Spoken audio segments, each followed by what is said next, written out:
Hey friends, Dean here. Before we get you on to your episode, I want to take a moment to invite you to our next virtual online trivia night. Wednesday, May 13th at 8 p.m.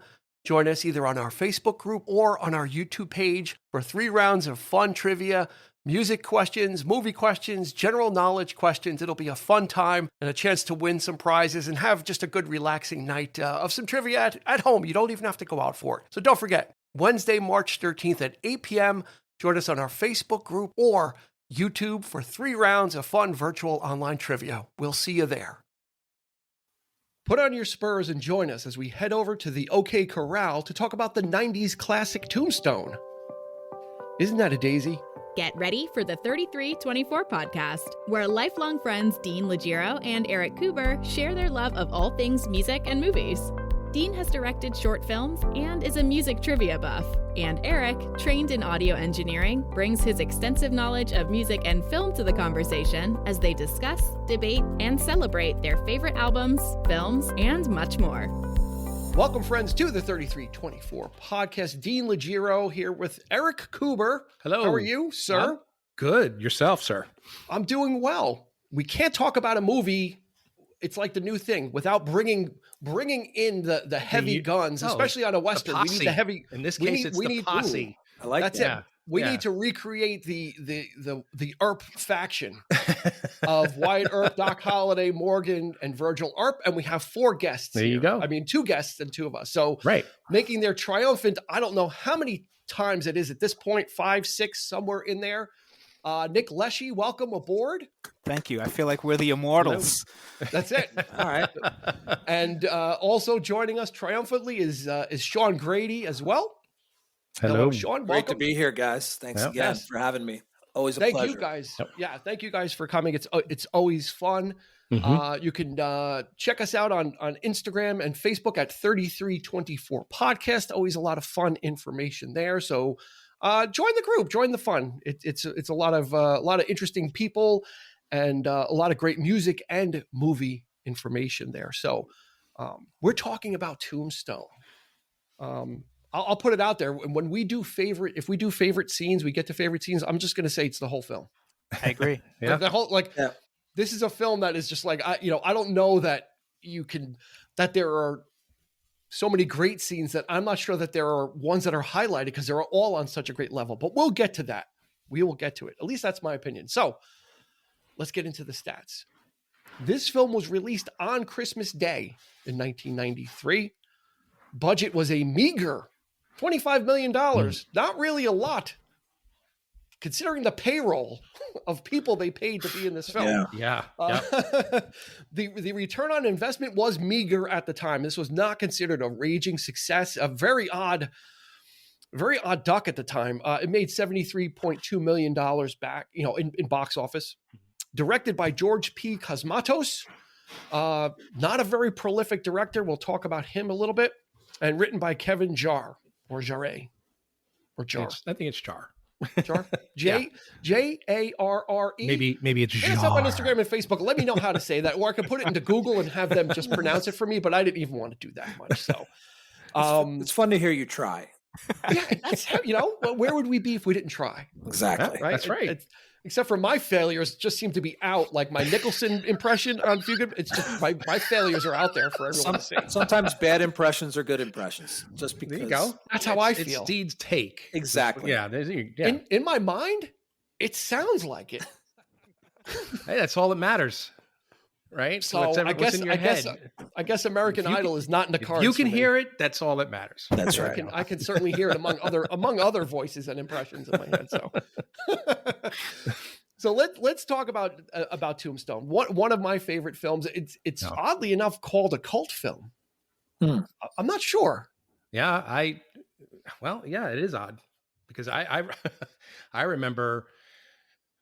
Oh, Jesus, Dean, you were anticipating this movie forever. I mean, you were talking about it for months before it even came out. I even bought the novelization of Tombstone. Wow. You did. He was obsessed with this film, guys. He was absolutely, and of course, when it came out, we saw it together and it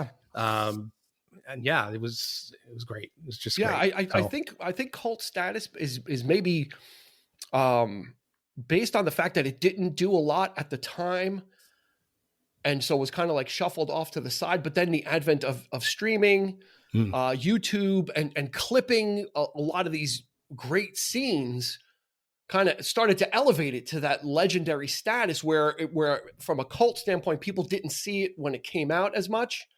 Yeah. And then over time, people started to discover it. Nick, do you think that's what cult means in this I think so. aspect? I mean, you mentioned the box office. I don't think it was a disappointment by any means. I think it probably performed better than maybe they thought, given the directorial issues that it had, right? It started off with one director who got dropped out, and then you mentioned Kevin Jarre. Kevin Jarre was the original director. And I think he was in over his head, right? He hadn't directed anything before.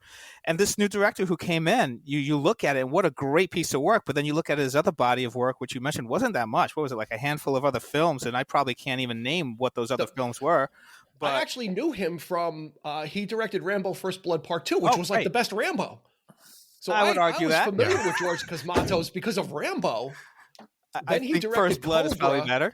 But Cobra was fun. Yeah, Cobra was fun. But not, but this guy was not a prolific director. I mean, he directed like 10 films, and his first one was in 1971. So not like a regular working director, which is very odd for that. And then all of a sudden, he's, when he did Rambo First Blood Part 2, I think that got him a little mojo.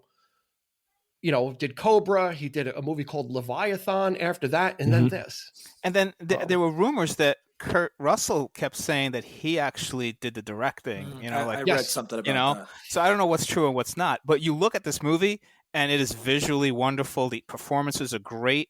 So I think over time, as people have watched it, like you said, on streaming and other means, it's probably, people have said this is a classic. This is one of the better Westerns maybe ever made, which is saying a lot considering how many Westerns have been made. Yeah. I would say this is probably in people's top 10 list, if not top 5 list. Would you say, any of you, that this is, Sean, where do you think that lands for you? It's. Are you a Western fan? I'll say, to some extent, but probably the recent Westerns. But I it's up there in my top. Probably top 3, maybe top 2. I think it's the cast. I mean, we'll talk about it, I'm sure, but that cast goes on for days with the amount of people that are in that movie and the performances they give. And this is a movie that it's one of those, when I see it on like a TNT or something or AM, I'm like, okay. And I sit down and I'm like, I'm going to watch this because I want to watch this scene. And then next thing you know, I've finished the movie and hour and a half, 2 hours have gone by. That's called a remote drop movie. Yeah. When, just like we talked about Few Good Men and Goodfellas, like when even if it's on regular TV and it's cut to pieces, it's like I'm putting the remote down and I'm in. Now, Eric, you're a big Western fan. Yeah. So where, and in the early 90s, we kind of saw, we saw a reinvigoration of the Western genre with 2 films specifically, Unforgiven and Dances with Wolves. Those 2 films came out really kind of on top of each other and kind of revitalized like the new Western, something that was a little more realistic in its treatment of indigenous people, just in a grittier look at things, especially Unforgiven with its takes on violence. Yeah. This comes out not 2 years later, and actually, Eric, before I let you go into it, there was a foot race between this and another film that Kevin Costner was working on called Wyatt Earp. Yeah. These movies were in production simultaneously, and Tombstone made it out of the gate first, and then Wyatt Earp would come out in June of 1994. So it came out 6 months after this, but a totally different, more akin to Dances with Wolves, more epic, or The Postman. Costner was doing these bigger epic films at the time, and Wyatt Earp was along those lines. Yeah, I mean, there's no doubt that this film. I mean, it's no surprise that Cosmatos, his direction of the film, and Nick, going back to what you were saying about Kurt Russell directing the film, he might have wanted to direct the acting portions of it, but Cosmatos definitely, he was skilled at the action. And this is one of the great action Westerns of all time, I think. I agree. You go back to the old Hollywood days of like Stagecoach and the John Ford type stuff. And I think this is kind of trying to recapture that form. Because like you say, Dean, like Unforgiven came along, and this is like there was hardly any action in that movie whatsoever. It was a much more esoteric, more thematic take on violence and that kind of thing. And it was sort of like, breaking the genre, as it were, just to kind of break it down and just to kind of get rid of those tropes. But this came right back, and it just completely set that bar up again. So yeah, it was a pleasure to see. It was a pleasure to watch. It's always fun. It may, I don't know if it, parts of the movie as I watched it, did watch it a couple of times, and they're just, I have my issues with it, but they're minimal, but it is an easy watch. There's a couple of faux pas. There's one really big blooper that I can't, there's two big bloopers, but one I really can't unsee. Let's get the Kurt Russell thing out of the way, because this thing of Kurt Russell shadow directing the film kind of came to light like maybe a year or two ago, maybe around that time, where all of a sudden, for some reason, he started saying, well, I was really kind of behind the scenes kind of doing things and doing rewrites on the script because, Kevin Jarre after a month got booted. So they brought someone else in. So it seems like Kurt Russell was kind of trying to keep everything together and kind of maybe maneuvering things from behind. And then Val Kilmer had come out and said, yeah, this was true. He kind of backed up Kurt Russell. Michael Biehn, who plays Johnny Ringo, says, I was never directed by anybody but George Cosmatos. So was George Cosmatos like a figurehead and just a guy behind the chair? And then was Kurt Russell really just maybe the driving force behind the project to keep it moving forward? And, I guess, some of this is hindsight, is 2020, of course, but at the time and for years, nothing was ever said otherwise. I think Cosmatos, I mean, he came in to take over. I don't think there was maybe enough of his particular vision on it. So I guess there had to be somebody in place in the production that was keeping things going. And, he was focusing probably more on the visual aspect and just getting the work done, and setting up these great action, sequences and stuff. And I think Kurt Russell probably looked at, and Val Kilmer both are, we're probably looking at it from more character study and authenticity to the characters, to the real, the real figures in history. So I know there was a lot of that going on too. They really delved deep into the real story. Most of these, the adaptations of this story always ends with the OK Corral. That's the big moment. Yep. And here is they completely take it to, in a much bigger, the OK Corral is just a footnote in this film, so it's just, so I like that take on it. I like, the actual OK Corral incident in real life was probably minutes, maybe 3 or 4 minutes. Yeah. There was a 1950s version of this film with Burt Lancaster and Kirk Douglas. DeForest Kelley was actually in it as well. It was good. I enjoyed that one. But it was totally inaccurate. Like they went out to like this ranch out in the middle of nowhere, which was the OK Corral. The shootout was like 20 minutes. Yeah. Like a really glamorized version of it. So bringing it back down to like its actual reality was important. And like I said, that like this is more about all the events that kind of lead up to that, because it's not even at the end of the film the gunfight. There's a whole lot of other stuff.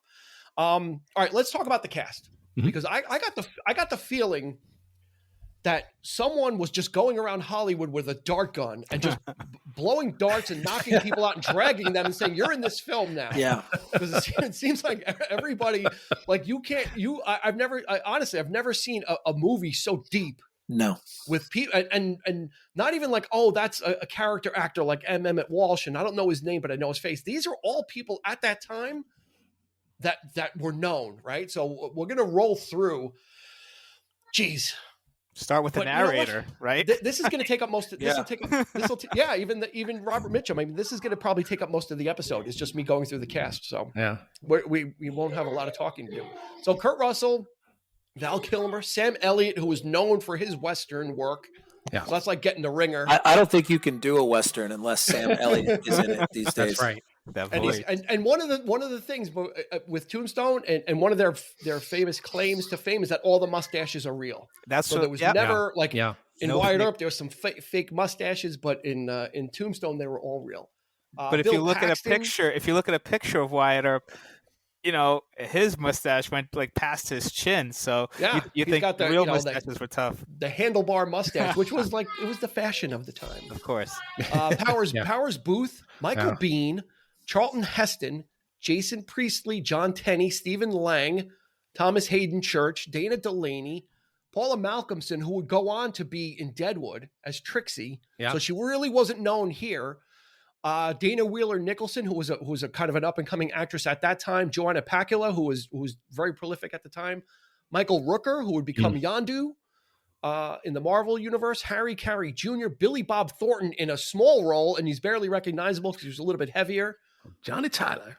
Paul Ben Victor, another character actor who was great. Robert John Burke, who replaced Peter Weller as RoboCop. Billy Zane, John Corbett, Terry O'Quinn, and Robert Mitchum as the narrator. I mean, you're not going to leave out Frank Stallone, are you? Frank Stallone, right? Yeah, Frank Stallone. Okay. As Ed Bailey. As Ed Bailey. I mean, God, like, how could you, you know, this is literally a who's who. It's so much fun. It's so much fun watching just all these familiar faces. That was half the. That's the half thing. the fun. Is you've got a cast that's like stacked, and even bigger actors are playing smaller roles. You know, and I think that's what also helps this film. And Costner's Wyatt Earp kind of tried to. Obviously, they weren't.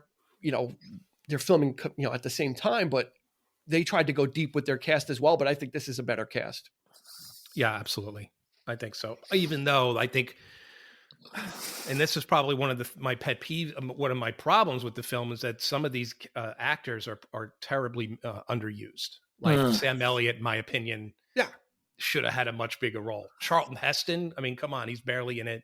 They give him this little cameo, and he's just a ranch, Henry That's Hooker. Charlton Heston, come on, you're going to get this guy on board, So those were a couple of but other than that, I mean, you had a lot of these characters that like Dean was saying, like at the time had made like popular, really great pop cultural type films, like Bill Paxton, and so it was great to see these faces. Yeah, it was yeah, and even fabulous. like Jason Priestley from 90210, Priestley. just like across the board, like getting people just from everywhere. Powers Booth was kind of hitting it pretty hard back then too, as doing a lot of work, Extreme Prejudice with Nick Nolte, and just doing a lot of great film work. So Bill Paxton, he's like the everyman, right? I mean, kind of you see him, he almost looks like the Western version of Chet from Weird Science. From Weird Science. Yeah. He was like very even tempered in this movie too. It was so like it's weird to see him so like because you're used to seeing him like game over, man. Hudson aliens, and he's like usually the guy that's flipping out, right? Even in Terminator, he had that point. He had that cameo in Terminator where he was like the punk, right? And Arnold takes the clothes from him, but here he's just very mild mannered, and he's like he's obviously the sensitive one of the three, and hero worship worships his brother. Absolutely worships the ground that Wyatt walks on. It comes up throughout the movie. You're the one. Yeah, you're the one, because it's always like even the older brothers. Virgil, and there were some other brothers that weren't portrayed are always seem to be looking at Wyatt. Yeah, they always seem to be looking at to him as like the guy with the answers, or the guy with the direction, the guy with the plan. Right. And I just thought that was kind of, I don't know if it was because of his celebrity at the, Wyatt Earp's celebrity at the time, or that was just the family dynamic from the get-go. Yeah. I think the point you make about hero worship, I think that really comes through in this death scene when Morgan, I think because you have that scene when he takes the badge, and Wyatt is like, we can't go down this path. We're just here for business. That's just going to lead to more trouble. And, and then when he's on his deathbed, he's just, he looks at him, right? What does he say? That he sounded like you were right, or So don't let him get you too. Yeah, they got me good. Don't let him get you as well. Yeah. Which is interesting because throughout the movie, Wyatt Earp almost seems like he'll introduce himself, and people he's like, I'm Wyatt Earp, and the bartender's like, yeah, sure. you're not this celebrity, and then when Billy Bob Thornton encounters him, it's a different reaction. It's like, holy crap, like, well, I'm not even going to mess with him. But Wyatt Earp seems unfazed by his own celebrity. Like, it's not like, you know, because I don't think he's impressed with himself in that way, because when we meet him in the film, he's kind of done with that. He's kind of like, you know, he understands like his reputation is because of killing people and that kind of stuff. And that's what he also tries to impart on Morgan. Is you think you want this, you think you want to emulate me. Right. And then after the gunfight, there's that scene when they're sitting there, you know, and Morgan's like, it's not like I thought it would, you know, like, it's not like I thought it was going to be. Like, I thought this was a ever want to know thing, and you're killing people, and it's not, you know, like, you don't ever want to know what it's like to kill a man. Yeah. You know, and that's, you know, that's heavy stuff. Yeah. So there's a lot of those themes about Wyatt just, you know, almost like trying to fight against his destiny. Like, he's trying his hardest to not involve himself in things.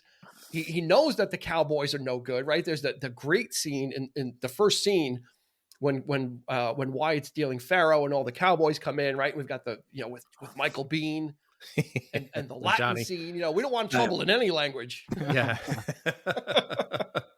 Yeah.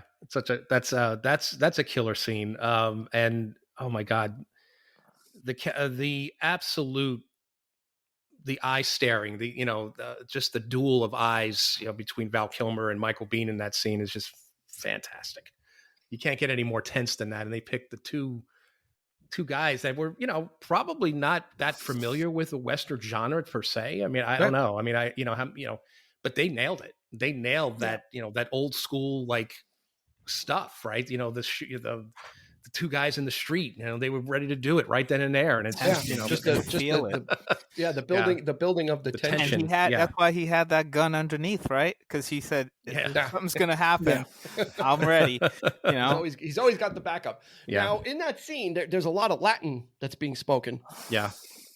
I took the liberty of finding the translation in case if I am interested. I am definitely in. I took Latin in high school, so I caught the rest in peace at the end. But yes, you are the trivia master. He's the guru. Like, yeah. So the translation I found is the actual translation, but then what they really mean. Yeah. So you know, Doc Holliday says in vino veritas, which means in wine is truth, which the subtext is when I'm drinking, I speak my mind. Mm-hmm. Yeah. And Johnny Ringo says agi quod agis, which means, you know, well, do what you do best, you know, talk. And then Doc Holliday, you know, Judeus appello non nego, meaning I don't believe drinking is what I do best. There's something else I do better. And then Johnny Ringo says eventus stultatorum magister, which means fools have to learn by experience. Meaning you want to find out, you know, I'll let you know. And then, like Nick says, Doc says in pace resquiat, it means it's your funeral.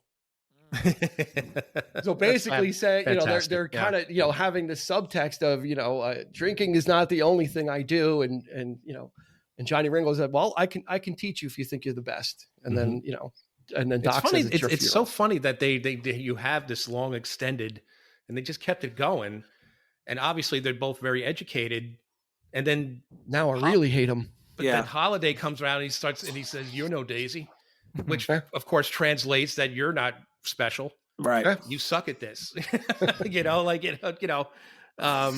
So yeah, he goes from that to that, which I think is it's just the transition, you know, is great. Yeah, and I kind of like that they don't put the subtitles for the Latin because you don't need it. You don't need it. You know that whatever's being said there is something that is, you know, each one is trading shots in the language, and you see it in their eyes, like you said, and then I love how it plays out at the end. We know how it plays out. Yeah, and just the way Kilmer responds, like the first time he hears Johnny Ringo say Latin, he responds almost like in a whisper, like he's responding in Latin, but almost like in a whispering tone, like I can't believe that someone else is talking. But like he thought he was going to be slick and just kind of throw out some Latin, and then this other guy's coming back, and he's like, you know, well, he says he reminds him this of whole himself, conversation. Right? He reminds him of himself. He said, but obviously not as good. And that's why he hates him. Yeah, because he personifies his worst impulses. Yeah. But to Sean's point about not having the subtitles, I also thought that was great because we were like the people there watching. Right. We didn't know what they were saying, but the tension was there. Like they were playing against each other. Yeah. And it was great. And it's also the tension in all the other characters as well, because they're part of the audience too. I mean, everybody's watching so everything is being felt in the room, in the scene, but also in the theater. We're all in the same, in that same boat right there, which I think is great. Sean, do you think that this was Kilmer's film to blow? Meaning, was this like? Yeah. Seems like everybody, that's all they ever talk about now is Kilmer and Doc Holliday and the quoting. I would say this is his film, even though it's not supposed to be. I think he walks away with the film. Now, any scene that he's in, like I said, if he's on, boom, I'm watching, I'm in, and then I'm sucked in for the rest of the movie. I love this. Every scene that he's playing cards, those are my three favorite scenes. The one we just talking about, the one with Ike, and then the one with Ed Bailey. Yeah. The spelling bee? Oh my God. We should have a spelling contest. If you weren't my friend, I don't think I could bear it. Like, it's just like, I'll tell you what I remember when I saw this, I remember seeing this in the theater, and I remember the first time Kilmer spoke, I was like, what the F is this accent? I said, what, like, I didn't get it at first. I'm like, he sounds really strange, especially in the Old West. You're used to hearing y'all and this kind of thing. And he's got this aristocratic Southern kind of he's weird, a Southern gentleman, but not a real Southern drawl. It was very strange to me, and it kind of like, and I think he sought somebody out to really find out how aristocratic Southern people spoke at the time, and I mean, and that's Kilmer was like at the this was at him at the height of his powers, I think. Yeah. And would you say he's method? I think he's ego. He's okay. I think he's ego actor. Like I think he got caught up in that. I think he got caught up in thinking he's method, but he's just such a great actor that I think he things got away from him, and he made choices personally, like or on movie sets that kind of really made him not bankable anymore. I think this film certainly would make a great case for that, though. Yeah. Oh no, absolutely. To say that as him as an actor is this could be you're definitely method with it. Yeah, I mean, people talk about this more than his portrayal of Jim Morrison at this point. Right? I mean, nobody talks about The Doors, which was his showcase film. And, you want to talk about method. He was, call me Jim on the set and all this kind of stuff. So, the fact that a supporting role for Kilmer is the one that he's best remembered for. And a lot of people now, in retrospect, say he should have been nominated for an Oscar. I think that's one of the great travesties of the Academy Awards that he wasn't nominated that performance. Because everybody think about it. Then were buzzing about his performance in this movie. Well, here's Ebert was like all over. Like he was like, I heard so many people, talking about it, and he reevaluated the movie after hearing all that. And it's a tough list, though. If you look at the list of the guys that were nominated, like who are you taking off that list? I mean, they were all good performances, in my opinion. There was Ray Fiennes, Tommy Lee Jones, Leonardo DiCaprio, Pete Postlethwaite, and John Malkovich. I mean, those are What was DiCaprio for? What's Eating Gilbert Grape? Yeah, take him off. Maybe you're off that one. Yeah, I would take him off. He's that too one. young. Take him off that. I had a feeling you were going with Leo off. He was gonna win. He was gonna win for The Departed anyway. Kilmer. Now that we know what we know, we can make that swap. That it wasn't DiCaprio's year anyway. That you slot Kilmer right in there. It's a great performance, though. I would almost get him nominated. Who won that year? Was it Malkovich? No, it was Tommy Lee Jones. Tommy Lee Jones. This is better than Tommy Lee Jones in that. I dare say. Dr. Richard Kimball. As much as I love The Fugitive. That was a Kilmer's powerhouse performance was much better. He stole that movie. I think that's a strong year. It's a tough. That was a but that was a career win also. That was a career award for Tommy Lee Jones just for kind of sticking through it. But I'm not saying he didn't deserve it. But Kilmer, I think should and now with the expanded category, right? Don't they expand the nominees? He could have easily been That's there. only for the best picture though. They still and then the unsung heroes, I think, is very overshadowed. Obviously, is Kurt Russell. He was good. He's got the thankless job of being like the straight but conflicted hero. But he's so good in this. Like, and before this, he had done Captain Ron, so he was kind of like floundering and not really kind of, he hadn't really had this was kind of like the beginning of his second coming. Was that Captain Ron? Wasn't Overboard early 90s too? With Overboard, Captain Ron. So Big Trouble, Little China. Well, that's a good one though. That's a good one. Pork Chop Express is always running. Well, anything he does with Carpenter is that's gold. Yeah, right there. I mean, that's why he started his career with all those Disney movies. So that was his first run. The computer wore tennis shoes. The Carpenter stuff with Escape from New York, and The so Thing. this is probably his third peak. How many actors have that many opportunities. Yeah, because he started young. Really great. He actually played with Elvis. He was in It Happened at the World's Fair with Elvis Presley. He stepped on his foot. And then he went on to play Elvis in that made-for-TV movie that Carpenter. And then he did the voice of Elvis for Forrest Gump for Robert Zemeckis. That's right. Yeah. And isn't Val Kilmer the Elvis in True Romance? Yeah. A lot of connections here. So yeah, I think Kurt Russell really, plays that. He plays it well. This guy who just kind of is, I think he's deluding himself at this point. Like he just thinks that he can walk away from this stuff, and his brothers are trying to like tell him like, you can't just come in here and let things happen around you if you're a man of conscience. Cause it turns out that's what really Virgil was. He's like, well, someone's got, we can't just walk around here making all this money and the Cowboys are just running roughshod over everything. Mm-hmm. Kurt Russell seems to be in a daze throughout, like in the beginning of the film. He's kind of like, oh, I don't want to get involved, or what should we do? What do I do? And it seems like Virgil seemed to have more of the moral compass at this point. He just wants a normal life. He's thinking he's doing right by his family, taking him there. But what I had a problem with, I guess, and this is another nitpick a little bit, but is the fact that at some point in the film, he takes everybody there, but Virgil's the one that everybody seems to turn on Kurt Russell, right? It's like everybody's like blaming him for this situation. And he tried to warn them after the shooting.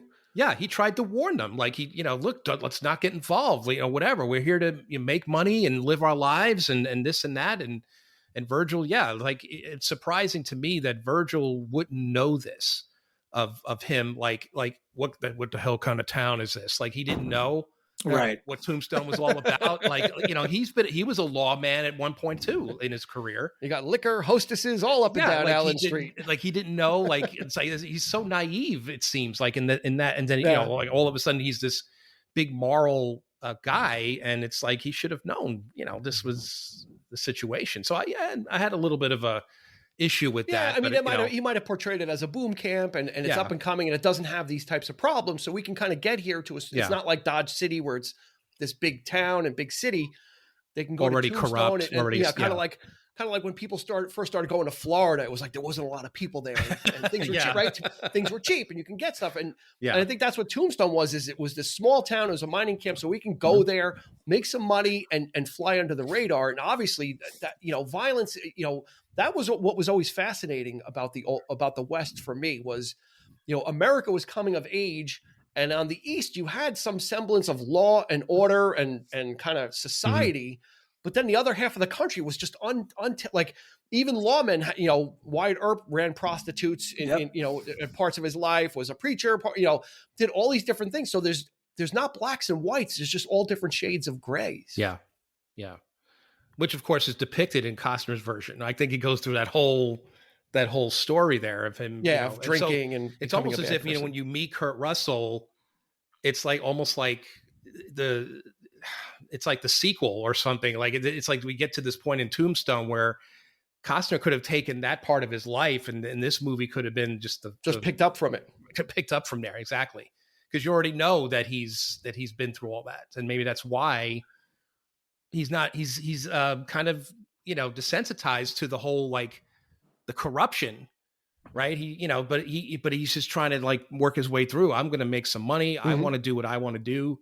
And we're all going to get rich, and we're all going to live high on the hog because we deserve it, kind of thing, kind of attitude. Yeah. So, it's surprising that Virgil I always thought, because he's the older brother, and it's like, he would take that stance of him being, the moral guy, and, it should have been Wyatt the whole time. Because Wyatt was just in denial about it. Now, Sean and Nick, I have a question for you. As actors, which one of these roles would you want to tackle? If I was giving the script, I would have probably taken Wyatt Earp, because it's like, you think so? He has a lot of scenes and he's very. But so you're looking at give Kilmer credit then for taking that and making those scenes really overshadow everything else, because that's what you remember. You remember all those wonderful scenes with Doc Holliday. Yeah. So you would have taken the Wyatt Earp role. That's the star, and I think you can't really say that Wyatt Earp doesn't have his moments, because beginning to end, he has some great scenes. He has great lines, you know. Oh, the showdown after so Fred White got shot, right? Yeah. With Powers Booth, Right. When he faces down Ike Clanton and everybody, and not before I make your head into a canoe. Yeah. A lot of tension there, right? A lot of like these events that happen are tension building. So Sean, which one? Who are you going to pick? You're going to pick Doc? I'm going with Doc. Yeah. Going with Doc? Yeah. I'm going with Doc. I think it seems like it's the most fun. It's the most fun. Yeah. Like right? Nick and I did Romeo and Juliet. I got to play Mercutio. And that's the part I wanted to play. I didn't want to play Romeo. I want to play the guy who can, shake things up a bit. That's what I like to do. So. I might have selected Curly Bill because he was like the Kilmer version of like the cowboy version of that. He got to have like the most fun with his, devil may care attitude, and just like, doesn't really care about stuff, just kind of, and you would never know that he was like a killer or the leader of this band of like smiling. And yes. laughing. Yeah. But he's the killer at heart. Oh my God, he's such a wise ass. Yeah. He's when he kills the marshal, I think that there's that moment of clarity when like the drugs are kind of like faded, and he's like, "Oh my God, I killed this guy." Yeah, and I think that was great too. But then you see him at the end when he's taken away; he's still laughing. Of course, he's laughing. He's out of it. He's on his opium. Yeah. And the great thing about Tombstone is most of this is factually correct. Yes, like there are very few liberties taken with it. Which is great because I got on a kick after this. I read a autobiography or biography of Wyatt Earp. I read about Doc Holliday, and all it's very compelling stuff. And it's pretty true to what happened there, which I really enjoy about this as well. It's not like they have something that really happened and then they felt the need to take liberties with it. It was like this story was compelling enough about this conflict. Mm-hmm. And this gunfight at the OK Corral, I think Sean, maybe you can correct me if you know, is probably one of the single most pivotal events in the Old West. Not, we know about Billy the Kid and Jesse James and people of the Old West, but as far as actual like events that happened in the Wild West or the Old West, this seems to be like the standout event. Yeah. That happened, that people talk about the gunfight at the OK Corral, and that you never hear about any other event. You hear about people and characters from the West, but yeah, it was like you said, it was very quick, and I believe only two or three people were actually killed. It's amazing. Wyatt Earp was the only person who did not get shot in that shootout, and they say that it was not actually at the corral, but in a vacant lot next to the corral. And they do say that in Tombstone. They say something about they're in that lot next to and I caught that. I'm like, oh, nice. Yeah. Yeah, they definitely go for the accuracy. And then the other amazing true part of that story is when they have the final face-off with Curly Bill. He never got shot there either, and that was historically accurate. People were there, and he got shot in his boot, the heel of his boot got shot, his saddle got shot, and his coat got shot, but he never got shot throughout all that. So I love Doc Holliday's I guess that's where Morgan was right. If you're walking on water after that, know, when he that's where is he? Out there walking on water. You're talking about the no. Yeah. Yes. Yeah. No. Okay. No. And it's like the slow motion rays of the shotgun, and meanwhile Curly Bill's like already like has his, It's like no. Yeah. The one thing about historically, right, the gunfight at the OK Corral was, we don't know what really happened except the folks that were there, right? Right. Because there was this big trial afterwards, and people were like, they didn't look at the Earps as heroes. A lot of people, they were like, they thought they went there and just shot them, because cold-blooded murder. Cowboys were saying we raised our hands, we were, but so the way they shot it, they obviously took the stance that they were justified in doing it, but there's that little wink, right, that Doc Holliday gives them before, and so it's like, it's such a great. Instigate them? Did that?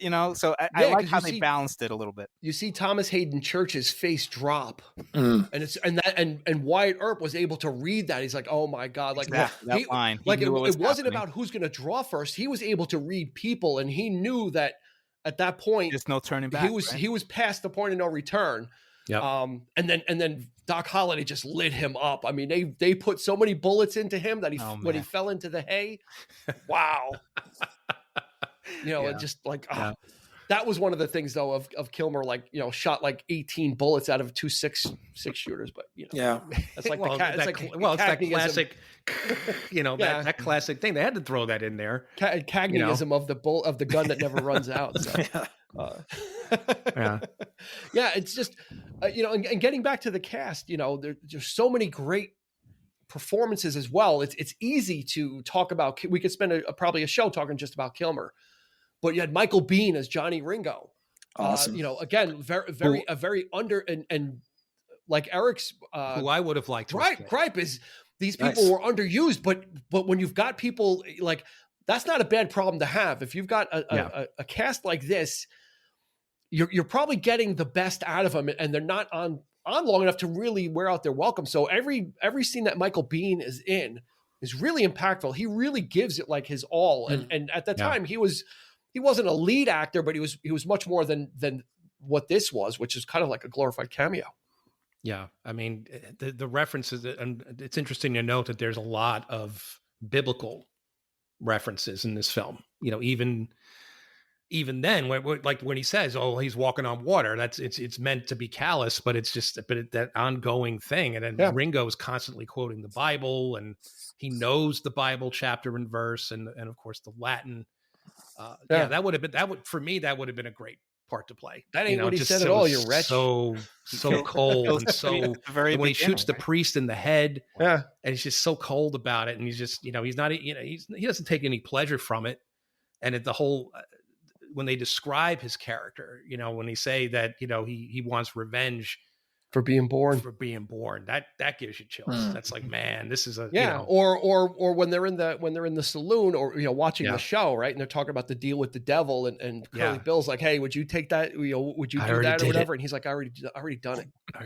You know, so he's already a person that again, much like Doc Holliday, understands their frailties and understands what they are. I mean, I think he understands that he's some type of a monster, but that's what he's going to be, and that's, you know, what he's destined to be. The beautiful thing about Holiday is that he uses that against them too. He knows this about people, but he can't help himself but just throw that out there. Oh yeah, he can't stop poking. It's almost like slapping him in the face, like Kurt Russell physically does it.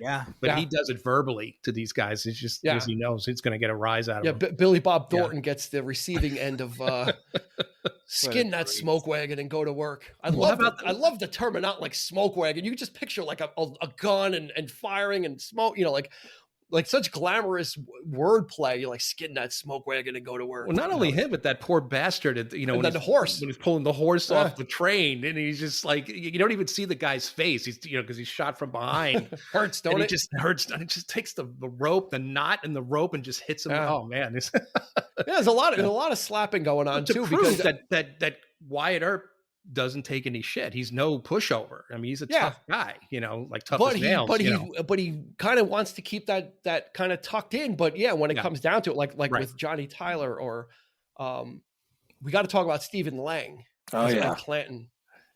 The guy is perpetually drunk through this film. He had probably one of the hardest roles probably, to stay as grimy as he did consistently, just to always look like he just rolled out of like a tumbleweed.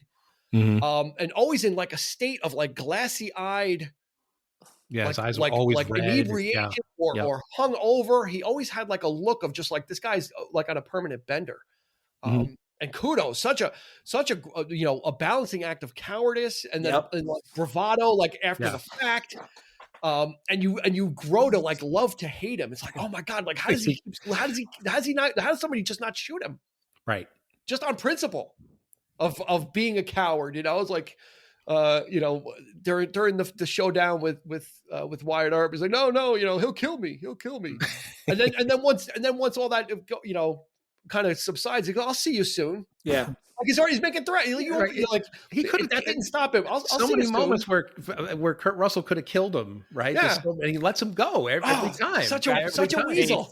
Get in the fight or get away, right? Yeah. There's honor in this fight, so he's maintaining that honor. But he's probably the first person that should go, you know, just for being a coward.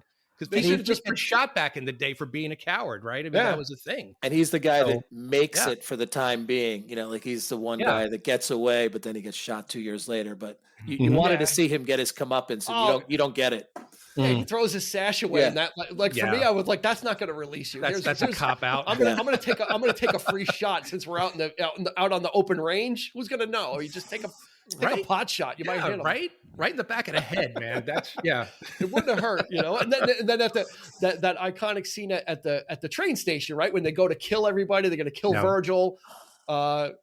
And Ike is there too on the receiving end of the spur to the face. Throws himself down. Don't kill me, Wyatt. Don't kill me. God, all he does is beg and God, So he was such a great actor. And then another scene I love with him is in the bar after that comment about the spelling contest. Sam Elliott is there, right? And he's like, "I'll cut your pimp's heart out." A great piece of acting from Sam Elliott at that point, because he really looks, he's actually angry at him. He's like, "I'll cut your pimp." He's like, "Don't threaten me, you son of a bitch." Really getting a lot of great performances. So you got all these pros. Yeah. Just like working together, even in small roles, it just makes this move. It just brings it to another level of you got players at every level of this game.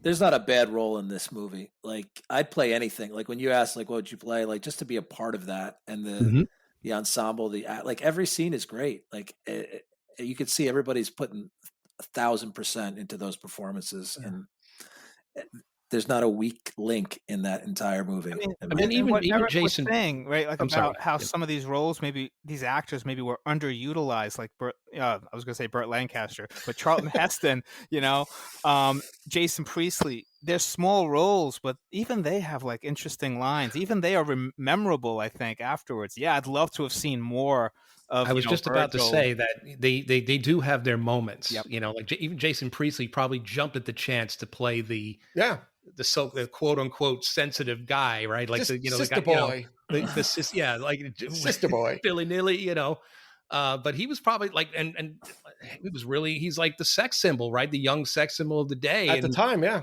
And he's playing this, and he probably loved the fact that he was playing that role. So he was probably, you got Billy Zane with the St. Crispin's Day speech. Yeah, like it's Fabian. Like everybody's there's room. Like I was reading reviews and actually somebody put that as a negative. They're like, there's so many characters in here that nobody's got time. I just thought it filled in everything. Like you got a fully realized world with all these colorful different characters in it that they're coming and going. You don't need to memorize every name. It's a lot of them are in a lot of different scenes in the background anyway. So they're just kind of filling out this world, which I really love that. Yeah. As an actor, you look at these bit roles, and each one of them would have been like the lead in your reel that you put together of all your parts to show. Like Frank Stallone was probably like, putting out, here's my best performance of all time, Getting knifed in the kidney. Yeah. A blade right to the liver. Yeah. And you don't even recognize him too, right? Because he's got a mustache. But he's got that. But he got the drawl down though. He got the accent or whatever. Full disclosure, I watched the Frank Stallone documentary on Amazon, and that's when I was like, "Oh, that's Frank Stallone." And I didn't know it at the time. Hang on, Sean. Hang on. Okay. There's a documentary about Frank Stallone. Yes, and you have to watch it. It's good. Okay. I haven't watched it yet, but I've been meaning to. When is Nick's documentary coming then? Because if they're going to make do we get in line to get a documentary? Because if they're down to Frank Stallone, we can't be far behind. Hey. Nothing against Frank. Nothing against Frank, but I think his career actually started to get off the ground before his brother. He was in music. Yeah, but it's a good documentary. It really is, and it's well done. I think you'll enjoy it. Is it available? Is it available on streaming? It's on Amazon. Okay, I believe. Does he do another? Does he like revisit the do? Yes, of course he does. Of course. And what did he say? Far from over. Was that far from over? Yeah, I think that was Grammy nominated or Oscar nominated. One of the two. It was nominated. How do we know this much about Frank Stallone? Because I watched the documentary. But you have an advantage. But how do we decide? Dean, I have to say, I'm shocked that you didn't know there was a documentary about Frank Stallone. I'm a little shocked. I'm surprised as well. I am. I am surprised This that is there the is one. first that I know this, and you do. I'm shocked. I'm not surprised that I don't know. I'm surprised that there is one. Okay. That's what's surprising, is that there actually is one. But all right, well, good on him. I can't do. This one thing I noticed about the cast. I did notice this weird connection though. Mm-hmm. And let's see if you could pick out the James Cameron connection. Oh yeah. Let's see. Mhm. Well, it's not that easy. Okay. Sean, you want to take a crack at the James Cameron connection? Go ahead. Well, Titanic. What? Well, you got Bill Paxton and Billy Zane in Titanic. Okay. Is there more? Let me see. Oh yeah. Oh wait, Yeah. there's got to be several films or just that film. Several. No, It's several. the Films. It's the James Cameron connection. Connection. Yeah. So I didn't say a single. Oh yeah, The Terminator, Michael Biehn and Bill Paxton. Okay. And Michael Biehn was in The Abyss. Yep. Okay. One more. Yep. One more. You got one more. Nick, you want to take a crack at the final one? Never crossed my mind. So, Eric, there's one more. Different film or actor? What do you mean? Is it? Are we Actors. talking about another actor? Yeah, we're talking Or about another James actor. Cameron film. We're talking about another actor. Oh goodness. Stephen Lang was in Avatar. Yes, he was. I didn't see Avatar. Darn it. Yes, he was. Yes, he was. Ah, Stephen Lang was in Avatar. And I can't believe that's the same guy.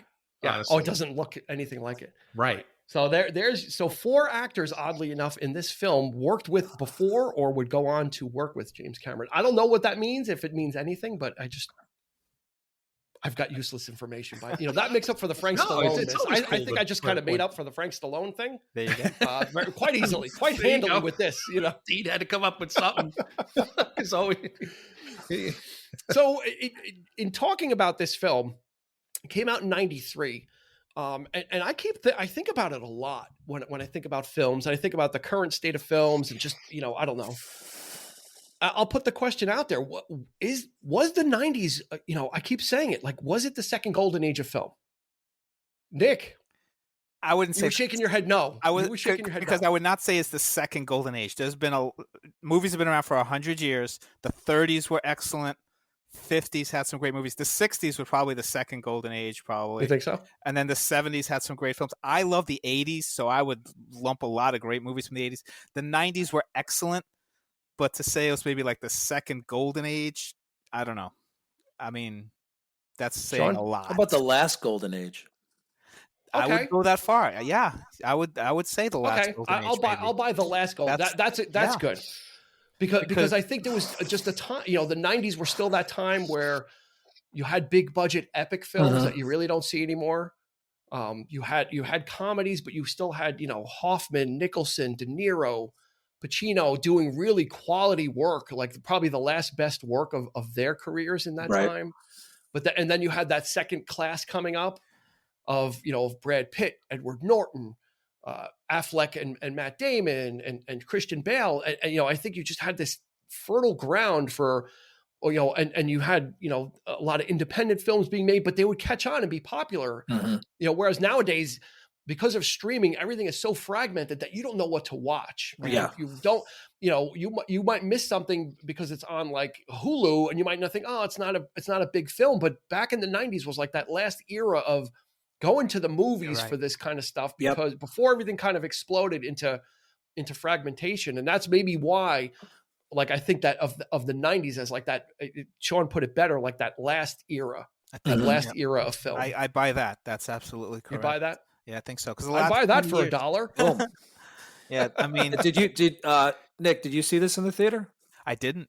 I did. That's where I think Oh, the you whole did, Sean? cult thing came from. It's like Oh, I did not see it in the theater. Okay. Okay. Did you like it the first time you saw it? Yeah, I Yeah. did.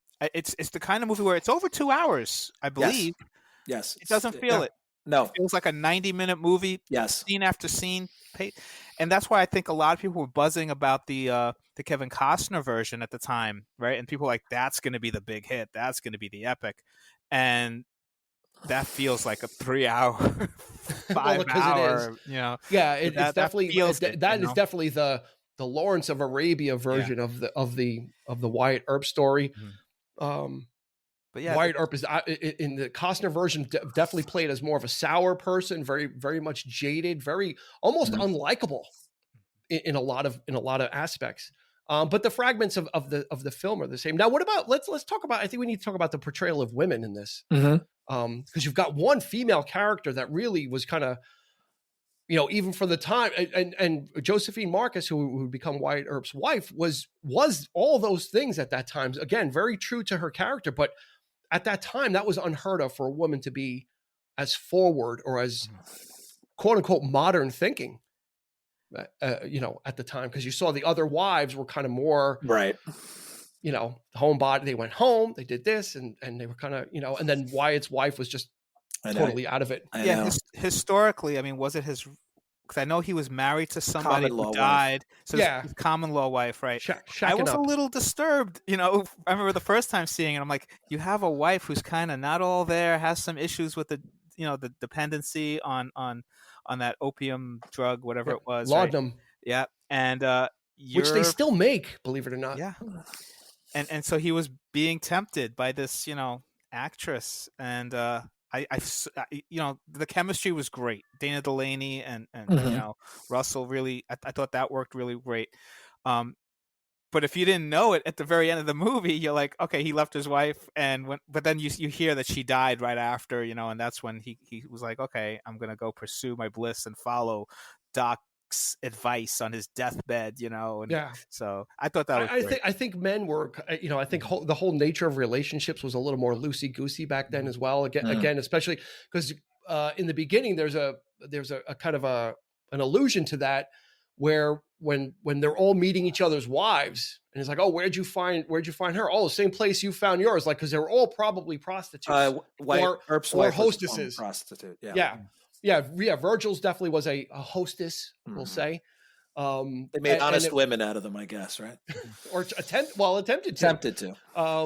Which was interesting, and it seemed because they were in that life, right? They were they were running bars, they were running saloons, and again, they were running prostitutes as well, also being lawmen. So again, that, like I said earlier, that whole gray area of these guys aren't exactly the moral standard as well. And in any of those settlements, it's always the men that go out there first, and then the women come. So like women are at a premium. So when so the women you're going to come in contact with are the women that are working for you in those establishments. And if you're running a brothel, well. And the scene where Virgil, I think, in the movie decides, okay, I have to do something, I have to take up the badge, was when he saves that little kid from getting run over, gives it to his mom or whatever, and she has a scar on her face. Yes. He sees that and he's like, okay, is this really a place where you want to raise a family? I have to do something. If this is what we're going to do, if we're going to try to turn this or what's my part in this? Or something. Yeah. So because that's what he he said that when they're playing pool, like, I have to look these people in the face, like, it's like they're slapping me in the face, because he's starting to develop that I guess unexpected conscious, because in the beginning they were all like, we're in the mining business now, we're own a saloon and happy go lucky, and then reality starts to set in, and I think that was one of the points of that, is that these guys can't get away from. They're trying to do that stuff. It's going to follow and they're them. Shooting at the performers, and they're shooting their guns. Who knows who's on the second floor getting hit by those bullets? I mean, it's like, but that kind of concept. That was indicative, Nick. That was a very indicative scene, though, because it's not like they stood up and said, "Oh, you can't do that," and like they were just kind of like, live and let live. Like that was at that point, like all those interactions with the Cowboys, that scene with the where with Johnny Ringo, it was all about de-escalation. It's like, okay, winner to the king. Like he's like, I'm not here for this. Mm-hmm. You want to try and bully me or do it? No, whatever. I'm not in it. But those forces, the shooting of the marshal or the sheriff drags him in. At that point now he's got to act, because now it's like, now there's the moral right has been kind of wronged, right, as it were. And that then compels him into action. And then that just starts, the events just kind of spiral after that. It's like that one thing that happens that he makes the decision to involve himself in kind of sets all these other things in motion for him. That's right. And the whole, the next scene with that. And then there's the scene in the bar with the spelling bee. And him getting drunk and in jail, and everything just kind of gets so quickly how it could get out of control. And that's what I love about it. It's just this buildup of this tension, and then finally released in like this really extreme act of violence. But then there's the retribution, which I think we need to talk about as well. Is, like we said, the OK Corral itself was just it was the scene that everybody knows, but there was still like an hour worth of film left, right? Because there was the after effects of that, which is great. It didn't end on that, and it could have ended on that, and like, oh, these guys were heroes. Like it could have like positioned it that way, but there was still this what happens afterwards. Because again, like you said, it was kind of ambiguous. As many people were against the Earps as were for the Cowboys. And the marshal, the sheriff says, he's like, he says to him, "I don't think I'll let you arrest me today." That's right. Yeah, and he was as corrupt as they come, right? He was definitely on the side of the Cowboys, right? He said, "Oh, tonight there'll be one man running Tombstone, and you'll be happy to know him," because he knew that was coming, that the Cowboys were going to clean him out, and this way that kind of meets his ends as well. Yeah, and then in the movie, he after Morgan's dead and they're riding the corpse down the road, he's like, it's over. Because you hear about all these blood feuds in the Old West, and so he was like, that's it, no more. But of course there's more, and that's when it's finally like, okay, you want hell, we're gonna give it to you, right? So it's like, you call down the thunder, you got it. And historically, that lasted like 2 years or something. They were hunting down anybody that had a red stash, and it was brutal. Yep. That's where the morality comes into play. Like, okay, they killed your brothers, and one of them now has a lame arm, and that was cold-blooded, but justified, right? Because the Cowboys were doing some bad things. But that was frontier justice, right? It was kind of eye for an eye. Yeah, but that's where before we get to the hunt, they use the badges, right, to protect themselves. So like, okay, of course, I'll deputize you. I'll deputize you. Everybody's a deputy, and then you can just go out and a red sash and go do what you want. There's one gaffe. It just bothers me, and I hesitate to point it out to you guys if you don't know it, because then when you watch it, you're always going to see it, and you're going to be taken out of the film. You got to give it to me now. No, I got to hear it. I have to hear it now. It's not like a soda can.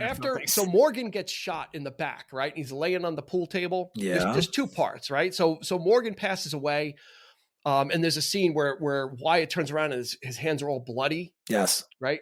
In the scene before that, there's almost no blood on his hands. Okay, I can live with that. That's a continuity thing. Then he goes outside and it's like raining, right? And he's like, "No, get away, get away!" And they have this wide shot. You could see the line of where they're not shooting the rain sprinkler. I know. So there's rain maybe 30 feet behind them, and then just the rain stops. Like they had a wide shot, but didn't do the rain all the way. So it's like it's only raining in this circle. But like in and theater, I'm like, I noticed it from like the jump for 30 years or however long in this movie. I'm like, oh my God. I've never noticed. If our eyes, Lucas in there to fix it. Yeah. If our eyes stray away, then the actors aren't doing their job. And I've seen this movie a few times. So it's like, I'm captivated by him just wiping the blood on this white shirt, sitting out there in the rain. And like, because I think it was more me. I think it was me just more taking in the whole thing and then realizing like there's no rain back there. It's like dry, and you could see the line of where the rain is. I'm like, man, you dropped it. Like, were you gonna go ask for your money back, Dean? No, I was just gonna be like, just why can't you just reshoot it? Well, yeah, free popcorn. But you mentioned James Cameron earlier. There are moments in his movies where he does things like that, where it's like with the motorcycles are kind of going through, and you could tell it's the fifth take because you could see before the motorcycle gets there the tire marks on the road. Yeah, and it's like that always kills me because I'm like, dude, why would you do that? Reset the whole thing, And it happened in True Lies. It happened in Terminator 2. Like he does. Maybe that's his thing. No. Yeah, that could be. He wants those. He seems like a perfectionist, but he lets those gaffes in. Yeah. So to tie it up, they do. Wyatt Earp does get his revenge, albeit not really, because he kind of wipes out the Cowboys, but needs to have a showdown with Johnny Ringo. Like Johnny Ringo's after Curly Bill gets taken over, gets taken out. Johnny Ringo takes over, and his edict is scorched earth policy: kill them all. I don't care. They killed Michael Rooker, they dragged him across the desert. They did him pretty dirty. That was really bad. In more ways than one. Yeah. But he betrayed the Cowboys, right? He abandoned Yes, them. he did. Yeah, so he was a man ship. of conscience, right? He's like, what they did to the women ain't right, and that's not, that's where I'll kill people, but I draw the line at hurting women. Yeah, okay, that's still a strange moral compass there, but okay, we'll take you on our team. That's fine. Come on over, Sherman. But then there's this final, they get that little twist ending of there's going to be this showdown between Wyatt Earp, who's a notorious gunfighter, versus Johnny Ringo, who's like really the expert. And they play with it. He's supposed to meet him at this secluded area, and Wyatt Earp comes in, in shadow, and it's Doc Holliday, right? Love it. I'm your Huckleberry, and it's the payoff. It's the payoff. It's the payoff we wanted and the payoff we deserved as well. Mm-hmm. Like, I think that was the whole. Yeah. Like it's almost like an anti-ending, because the hero, the main character, does not deliver the comeuppance. He actually kind of realizes his frailty, and is able to, and knows that he can't win, but was still going to go anyway, even if it means that he was going to get killed. He ended up going anyway. And Kilmer, I always wonder how Kilmer beat him to it, but they have that scene where Wyatt's telling everybody like, hey, I'm not giving you any safe conduct. Like, they had a little powwow before. So I'm guessing Kilmer was able to get in there and kind of sneak in. And I love the fact that Ringo lives a little bit to know that he got it. Like he doesn't just fall down dead. He's alive for a little bit. And it's like, you kind of like the villain to kind of know that justice has been done to him, So and he backs down too. And that's the great thing about it, right? Because he's like, oh, I was just funning. Right. I was just funning about. It's like, why? If you're such a badass, why are you going to face Doc Holliday? Especially, if he's a lunger and he's half dead, even half dead, Doc Holliday was a formidable enemy, right? It's kind of like, oh, I was just funning. I was just playing about. He's like, well, I wasn't. Yeah. He's like, all right, lunger, let's do it. Yeah. Great scene. Let's do it. It's like, all right, it's such a, and again, Kilmer gets like all the great scenes. I guess he was just too high strung. He gets all these great lines. He does. My hypocrisy only goes so far. It's just like so much great stuff that he gets to, it's no wonder. It's no wonder that he's fondly remembered for this role. And then they have the poignant scene at the end, right? Where that actually did not happen. He did not actually visit him on his deathbed, but that's a great scene. But I think it's important. I think it's an important scene just to solidify, because that in the end, that's what the story is about these two guys and how they have each other's back, and how Holliday doesn't really have anybody, and he's only got one person that he'll ever rely on. Kilmer said in his documentary that he viewed it as a love story between Doc and Wyatt and these two men. And that's how he played, and it works, It shows definitely a bromance. It definitely shows, and that's probably the best part of the movie is that friendship, and the scene at the end, because you actually get to see Doc Holliday as a person at the end. He finally, when he's right about to go off into the great beyond, finally, about regrets he's had, about a love of his cousin, and. And he doesn't want Wyatt to see him like this too. He goes, if you ever cared anything about me, like, leave now. Like, if you're really my friend, go now. Like, I don't want you to, to see me like this. Cause I had a feel, when I watched it again, just, for this, I kind of had the feel, I never really thought about it, but I kind of had the feeling that he knew he was about to die, and that's why he was so like, let's go. Yeah. Cause I don't want you to see me like this. It's just kind of. And then Wyatt Earp gives him the book, right? About, his life. My friend Doc Holliday. You get a sense of that as soon as it ties in with the Unforgiven, right? About the myths that are made about these men, right? Yeah. It ties it in, because in the beginning of the movie, what happened in Dodge City and everything that happened before kind of shapes up the reputation of Wyatt Earp, and now people are going to remember the OK Corral and Doc Holliday from what's been written, and really that whole thing made the Western what it is, isn't it? Right. Absolutely. Yeah. And this is just such a classic, just from, top to bottom. I'm glad it's getting the due. I kind of liked it when no one knew about it, because then it was like a hidden personal thing that only a few people were into. And it's like, back in like the 90s to the early 2000s, it was still kind of no one really kind of was hip to it. But I'm also happy that people are being exposed to it now. So as we tie up, we're going to do our normal, if you can pick a favorite scene. I don't know. I said in the beginning, the whole thing, which isn't fair, but Sean, what do you think? I like I said, the 3 card playing scenes with Doc Holliday are my favorite. So if I had to rank the one of those 3, I like the one with Ike, the insults and the spelling contest, and he's like, "Oops." Yeah. That's my favorite because he gets the better of him very easily. Maybe poker's not your game. Yeah. How about a spelling contest? Why, Ike? Whatever do you mean? I think that's a good one. It just how about I wring your scrawny neck? Yeah. Nick, what do you got? Is it another? Is this going to be all Kilmer all the time? Are we going to go for a four Kilmer? It's hard to pick because there's so many great scenes, and even Wyatt Earp has so many great scenes. But I think it has to be that the climax of the shootout, Ringo versus Doc. I think probably starting from when he's lying there and kind of faking out Wyatt Earp saying, "I wish I could join you, but I can't. I'm just too weak." Right? Because watching that the first time, I thought, okay, that's legit. He's just too weak. Because his pride wouldn't let him not go, right? So then you find out, no, I'll do it. And then going right up to the end, to the deathbed scene. So, but yeah, that moment between Ringo and Doc, that's classic. That's the movie right there, I think. Yeah. That one or the first one when he's in the barber chair? I like that one too, but I think the final duel. I think that was because that's where you get the first instance of I'm your Huckleberry. Yeah, that's a great scene too. That's just my game. How do you pick? It's just from beginning to end, a bunch of great scenes. Awesome, Eric. Yeah, I agree with Nick.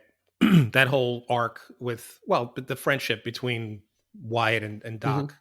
As soon as he says when he comes up to him and he goes, "You don't have to be a part of this, Doc. It's not your fight." And he goes, "That's a hell of a thing you say to me," right? Because that's the moment that he cares about him. And so I agree with Nick. The showdown with Ringo when Kurt Russell knows that he's going to lose. He has no chance of going up against this guy, and Doc is like so apologetic about it. I can't help you. I can't do this, but he ends up doing it anyway. That was a powerful scene. So when he shows up, you think it's Kurt Russell, but it's when he comes out of the shadows. It was, so I think that's probably my favorite scene. We should have known because it's very out of character for Doc to say, "What's it like to wear one of those?" We should have known.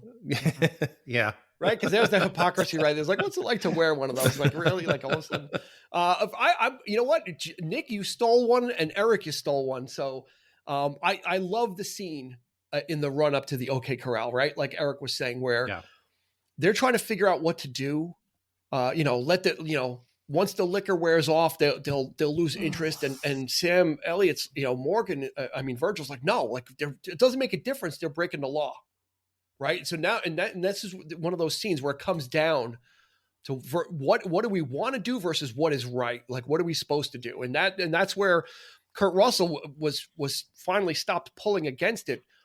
And like Eric said, when Wyatt says, you don't have to mix up in this, Doc. And he's like, that's a hell of a thing for you to say to me.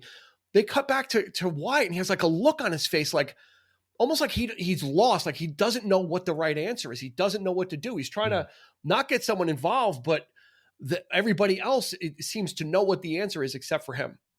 Yeah. Right. And then he's like, give Doc the street howitzer, and, you better swear me in. So I just love that because it's a really nice scene with the 4 of them kind of interacting all on the same page. And then Morgan's death scene is just really like, that's just it's a tough one, because he was such a nice guy. Morgan was just like that hero worship, you're the one. And just the corny stuff, I'm suffering from a hangover. Like that's a Hudson and a Chet. That's a Chet thing. Like they're like, I'm suffering from a hangover. It's like, come on, like a little moment of levity. So like, you kind of have to like Morgan. He's like, oh, I'm reading a book about spiritualism. So they really kind of make him into a sympathetic character. And he goes through that whole, killing somebody and understanding that it's not glamorous. He thought it was a hero thing.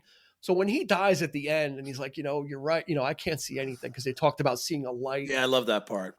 It brought that whole thing like crashing down. He's like, I can't see a damn thing. It ain't true. Yeah. Yeah. And then he just like that death rattle of just like him like releasing his last breath, and just up to there. We can leave out the rain part that we talked about earlier, which happens afterwards. That we won't go back into that, but that does it for me. Bringing up one more thing. Sure. Doc Holliday's last line, since you mentioned seeing the light, right? What does he say at the end? He says, "That's funny," or something like that? Or? Yeah. He's looking at his feet.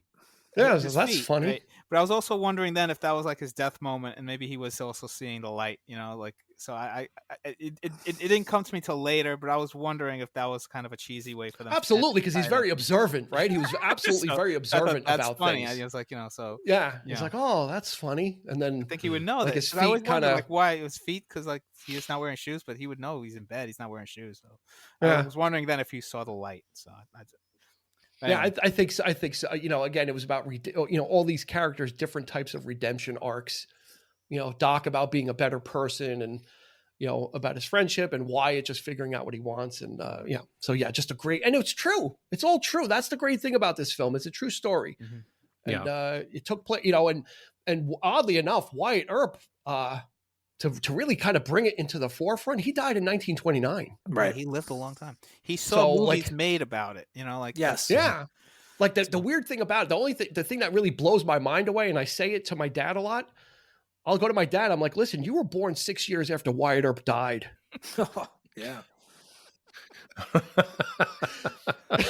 Because you want like that, for me, that kind of like really like connects like these things together, right? Yeah. It's like my dad was born in 1935. I'm like, Dad, you were born 6 years after Wyatt Earp died. Wow. How does that make you feel? Or am I just a rotten son for bringing that up? But like when you think about historical things, they seem so far removed, right? Yeah. It seems like it obviously was a different time, and it seems so like something mythical. But to bring it towards someone that I know almost occupied the same time space as someone like that. Right. Mm-hmm. It was absolutely like, for me, it was like, oh, wow. That was when I read that and I'm like, oh my God, 1929. It's like, oh, geez. He did live, he did end up living a good life with Josephine Marcus. So that's right. I think that's going to do it for this episode of the 3324 podcast. Thank you to Nick Leshi. Thank you to Sean Grady. Thank you. Nick Leshi, you can find him at City of Kick. We'll put a link to his blog in the show notes, City of Kick. That's K-I-K. And Sean Grady is involved with a little thing called historical drama, and he does some reenactment plays, not battlefield reenactments, but of pivotal moments in time in history, mainly surrounding the Revolutionary War. So we'll drop a link in there too. So if you're in the New York area, you can come see him perform and really get another piece of history from the East Coast, or the Eastern United States, as it were. And of course, Eric is always with me. Me and Eric are like the standbys. We have nothing to plug but this podcast. That's right. It's like, join us next week, won't you? Exactly. Same time, same bat channel. There we go. Thanks for having. Thank you guys for coming on. As always. It is always a pleasure. You guys are in like the 5 or 6 timer club at this point. We're going to stop. We're going to stop counting. But thank you everybody for joining us as well. Hit us up on social media at 3324 podcast on Instagram and Facebook. We also do live shows every other week. So if you really want to see what these guys look like, because they've been picking their nose the whole time, you can see them do it. You can join us and maybe see them do it in person as well. We'd love to see you there every other Wednesday. Come check out our live shows, a way to interact with us and chat and have a good time. So for Sean, for Nick, and for Eric, this has been Dean asking you to please be kind and rewind. You've been listening to the 3324 podcast with Dean Legiro and Eric Kuber. You can find us on your favorite podcast provider, so please like, subscribe, and rate to become a part of the 3324 family. Your feedback is important, so make sure to follow us on Instagram and Facebook at 3324 podcast and on Twitter at 3324p to join the conversation.